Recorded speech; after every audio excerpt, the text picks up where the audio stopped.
what's wrong.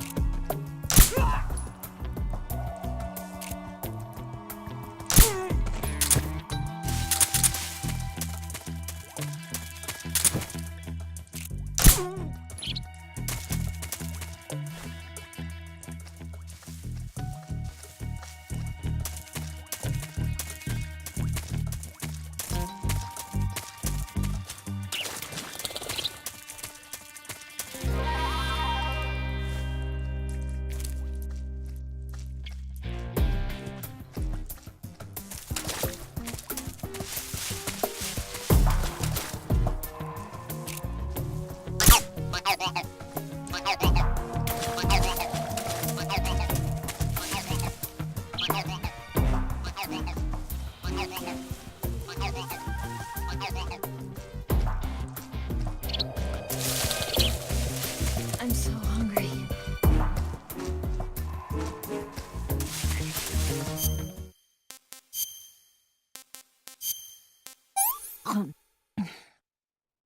This tastes like crap.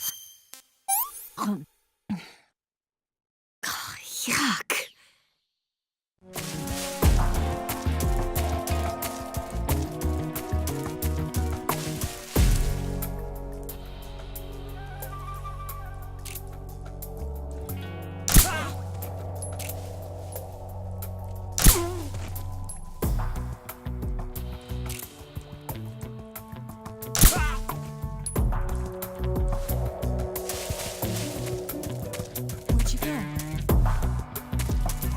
Where'd you go?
Come on, Snake.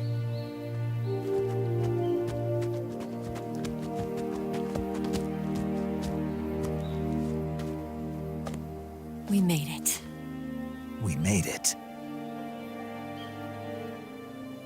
Over there.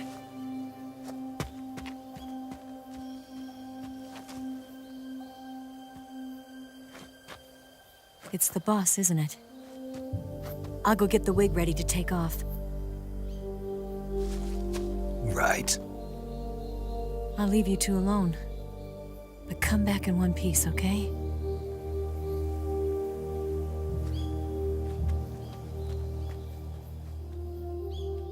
Promise me!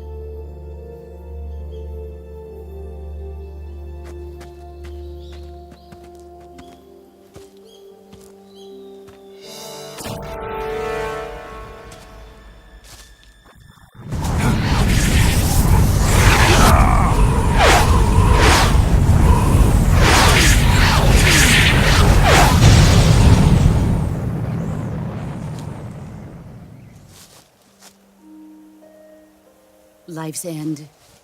Isn't it beautiful? It's almost tragic. When life ends, it gives off a final lingering aroma. Light is but a farewell gift from the darkness to those on their way to die. I've been waiting, Snake, for a long time. Waiting for your birth, your growth, and the finality of today. Boss. Why are you doing this? Why?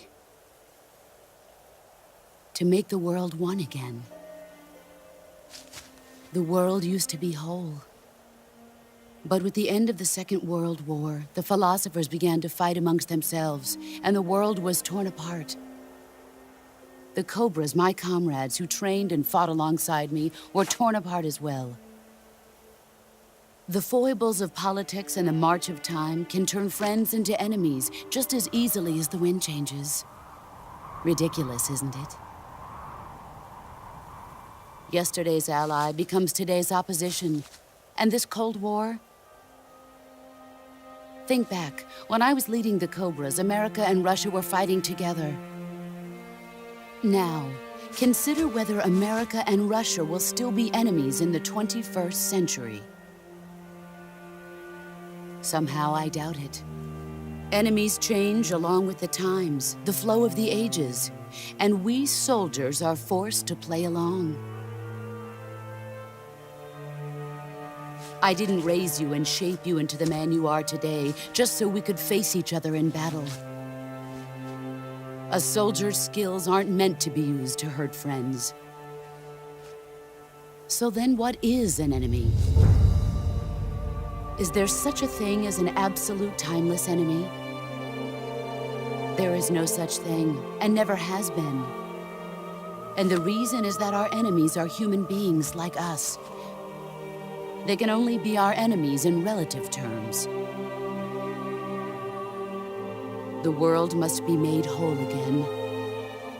The philosophers must be reunited. I will devote my skills to that purpose.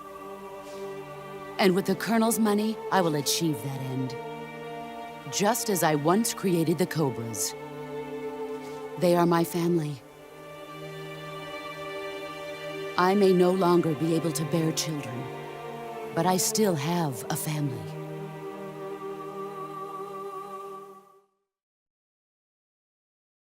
It was November 1st, 1951. I was in the Nevada desert participating in atomic testing. The name Nevada is derived from Spanish, covered in snow, white as snow.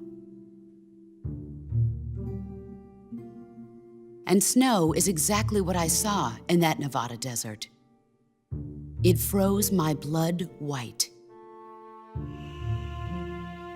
Snake, you were an atomic test subject, weren't you? On Bikini Atoll. That's part of the reason I was drawn to you. You and I are alike. We're both slowly being eaten away by the karma of others. We'll never have the chance to die peacefully of old age. We have no tomorrow. But we can still have hope for the future. In 1960, I saw a vision of the ideal future from space. 3 years earlier, the Soviet Union had succeeded in launching Sputnik, the first man-made satellite in history, into orbit. This came as a huge shock to the United States. In response, America threw everything it had into its own manned spaceflight project, the Mercury program. Even as the Soviets seemed poised to send their first man into space, America was still experimenting with chimpanzees and rockets. The government wanted human data. So they secretly decided to send a human being into space. I was the one they chose. At the time, they didn't have the technology to block out cosmic rays, and whoever they sent up would inevitably be exposed to heavy radiation. That's why they chose me. After all, I'd already been irradiated once. Of course, you won't find any of this in the history books. I could see the planet as it appeared from space. That's when it finally hit me. Space exploration is nothing but another game in the power struggle between the US and the USSR. Politics, economics, the arms race, they're all just arenas for meaningless competition. I'm sure you can see that, but the Earth itself has no boundaries. No East, no West, no Cold War. And the irony of it is, the United States and the Soviet Union are spending billions on their space programs and the missile race, only to arrive at the same conclusion. In the 21st century, everyone will be able to see that we are all just inhabitants of a little celestial body called Earth. A world without communism or capitalism, that is the world I wanted to see. But reality continued to betray me. In 1961, I was sent to Cuba, to Bahia de Cochinos. It was part of a CIA-sponsored invasion under the guise of taking Cuban exiles back to their country. But the US government betrayed them. Our weak-kneed president held back their air support. Defenseless, the exiles were annihilated by the Cuban army. All I could do was watch in silence. I was set up by the very country I'd sacrificed so much for, by the very government I dedicated my life to defending. I was driven from the surface world, and I went underground. Then, 2 years ago, I faced the Sorrow, my old comrade in battle. He was my friend. But one of us had to die. I was left with no choice. The Sorrow gave his life for me. There is no enmity between us. One must live, and one must die. That was the mission. The ones who gave me that mission were the philosophers. Early in the 20th century, the true holders of power in the United States, the Republic of China, and the newly formed Soviet Union gathered together in a secret meeting that would later be known as the Wise Men's Committee. The secret pact they formed there marked the beginning of the philosophers. But the last of the original members died in the 1930s. After that, the organization began to run out of control, and the Wise Men's Committee degenerated into a mere shell of its former self. The philosophers of today have no sense of good or evil. Their influence extends to countries and organizations involved in every aspect of every war. They have become war itself. That's how they operate. The sacrifices of war cause a shift in the times. This shift leads to renewed conflict, and in turn triggers the next war. Like a nuclear chain reaction, each conflict sparks countless others, forming an endless spiral that will continue on for eternity. Do you understand what I'm saying, Snake? By consuming me and you, the philosophers intend to keep that cycle going forever. It was my father who explained all of this to me. He was one of them. You see, I am the last remaining child of the philosophers. But after he revealed the truth, my father was killed by that same shapeless, formless organization. And my father isn't the only thing the philosophers have taken from me. In June of 1944, the Cobras and I took part in the landing at Normandy. We'd been given a top-secret mission to locate and destroy enemy V-2 rocket installations. I was pregnant at the time. The Sorrow was the father. I gave birth on the field of battle. A beautiful baby boy. But my child was snatched away from me by the philosophers.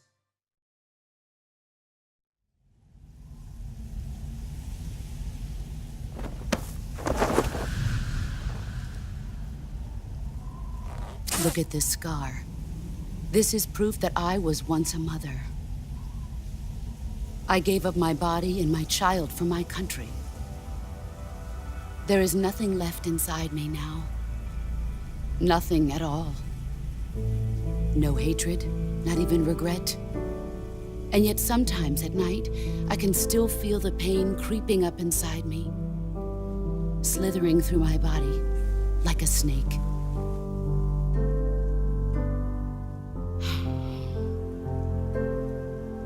I've never talked this much about myself before.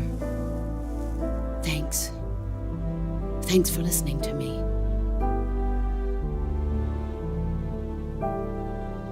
I feel content. Snake, commence the operation. I raised you. I loved you. I've given you weapons, taught you techniques, endowed you with knowledge.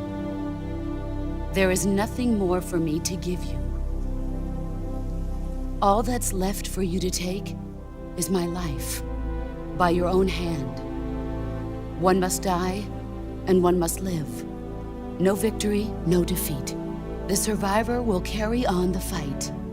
It is our destiny. The one who survives will inherit the title of boss. And the one who inherits the title of boss will face an existence of endless battle. I'll give you 10 minutes. In 10 minutes, MiGs will come and bomb the hell out of this place. If you can beat me in less than 10 minutes, you'll be able to escape in time. Let's make this the greatest 10 minutes of our lives, Jack. Boss. You're a soldier. Finish your mission. Prove your loyalty. Face me.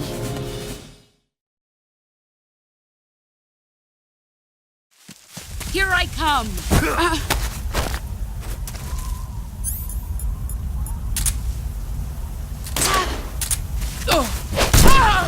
Excellent, Jack.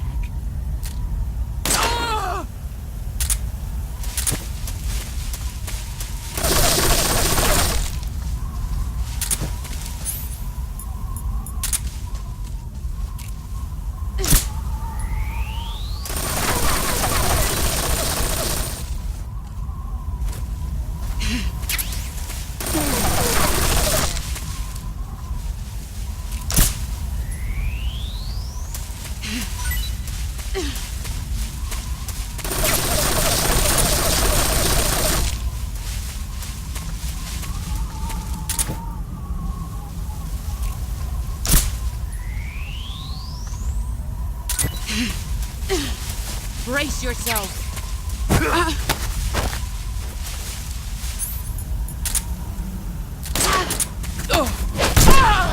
You're better than I remember.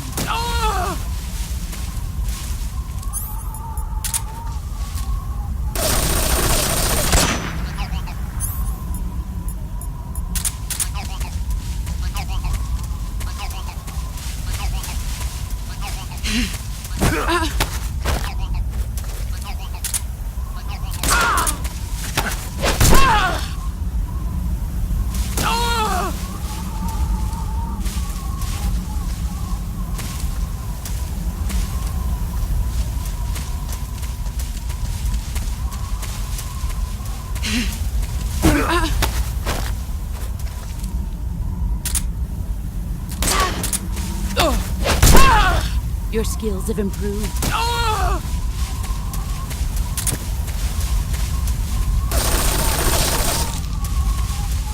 Here I come!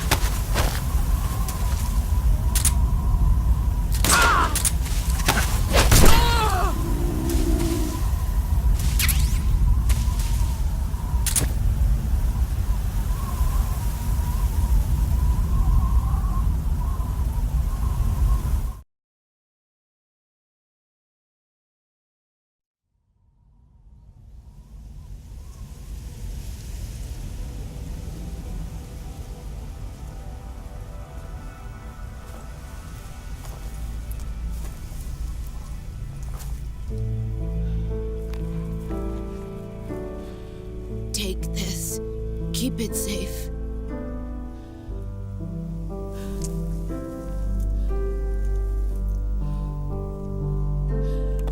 It's our only hope.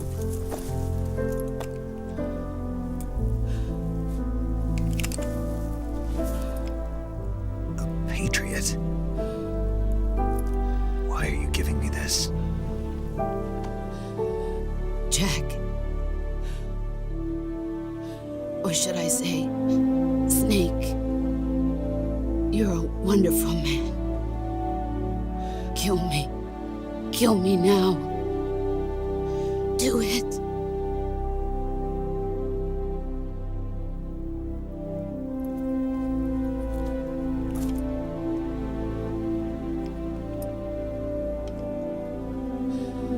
There's only room for one boss and one snake.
Ready to go, Snake?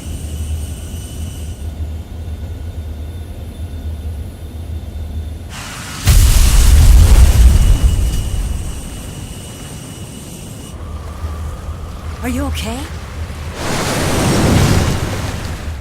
Snake? Yeah.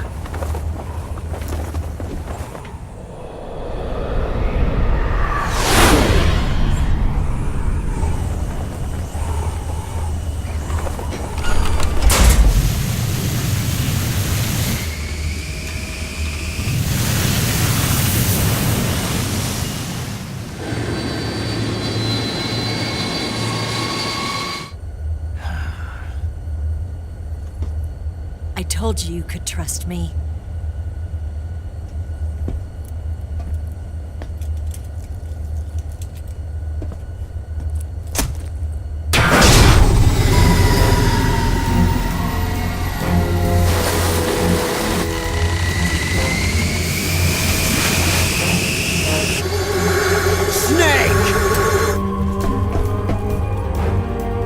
Ocelot! We're not done yet!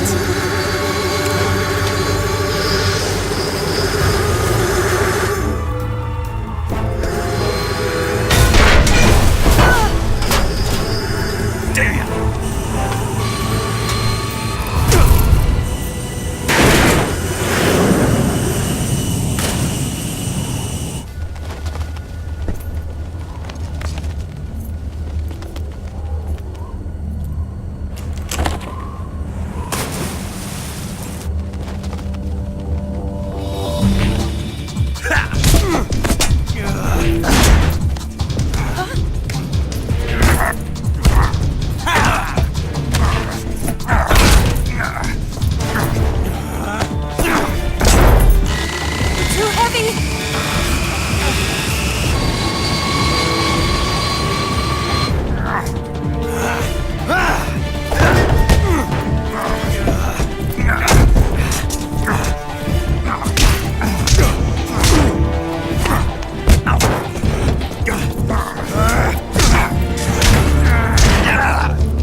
Snake, try to remember some of the basics of CQC.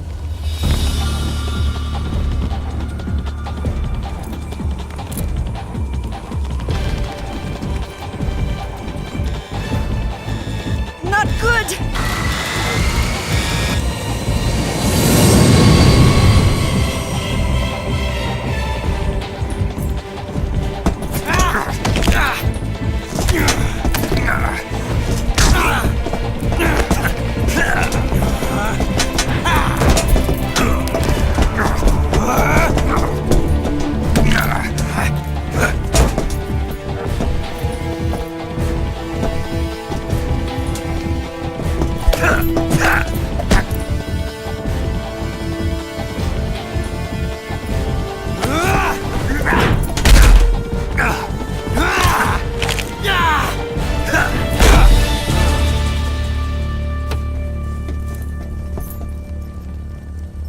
I picked up a few new moves.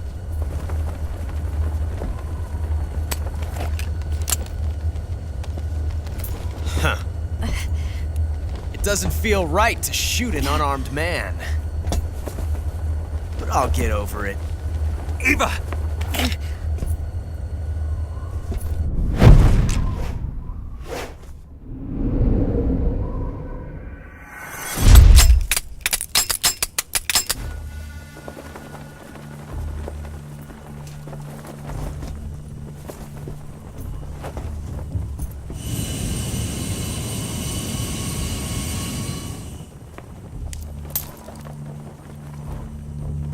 What do you say to one last showdown?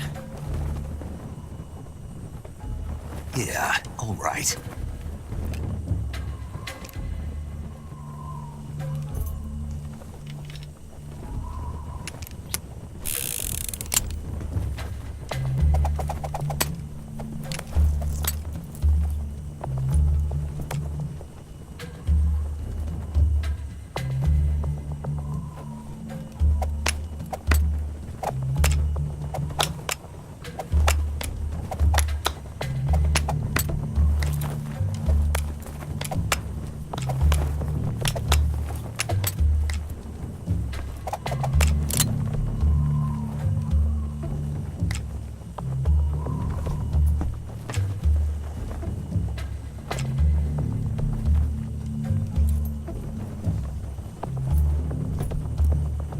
What's your name? Snake. No, not that name. You're not a snake, and I'm not an ocelot. We're men with names. My name is Adamska. What's yours? John. Very well, John. Plain name, but I won't forget it.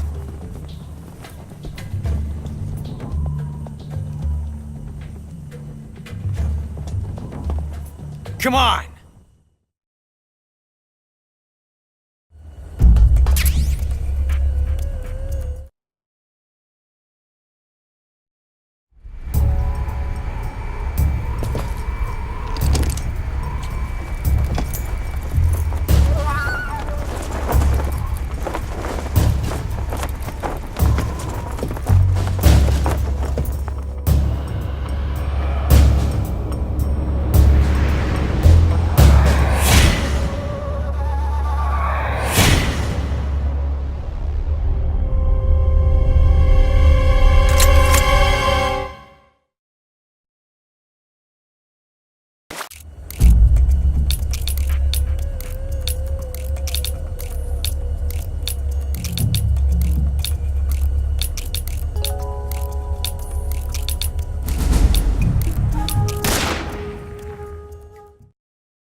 It's a blank.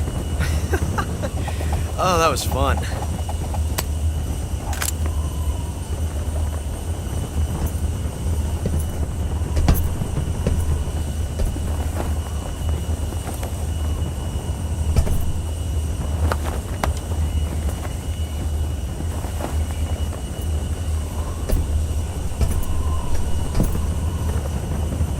Till we meet again, John.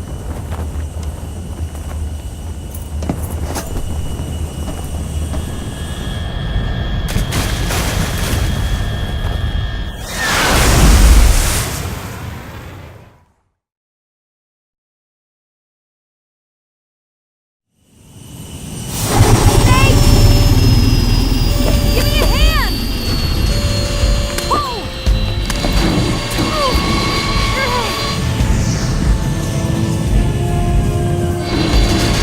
Come on, pull up!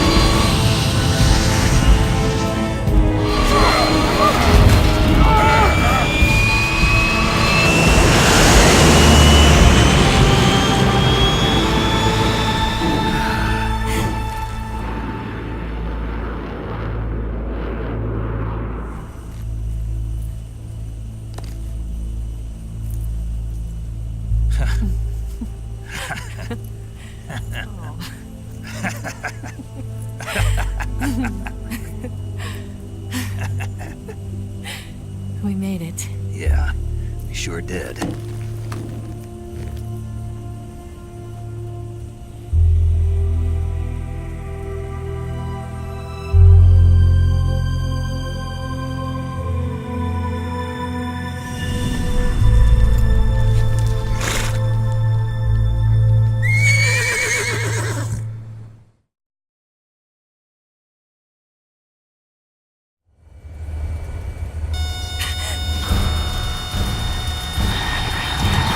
Oh no, Migs!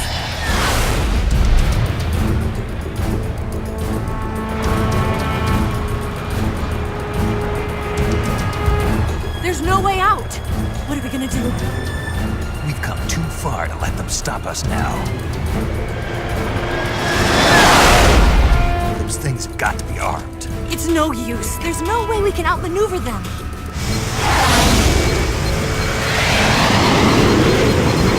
They're gonna shoot us down. We were so close. Weapon systems on. Locked on target. I got towed. You were great, Eva. Huh? Thanks.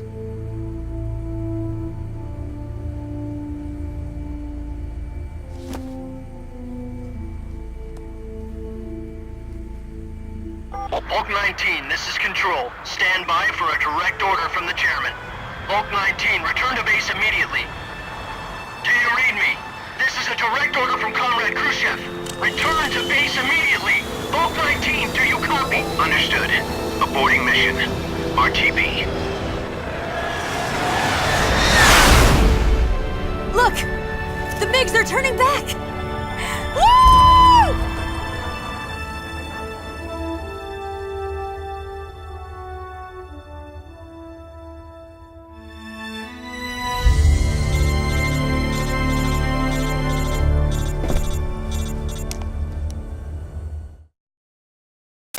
Well done, Snake.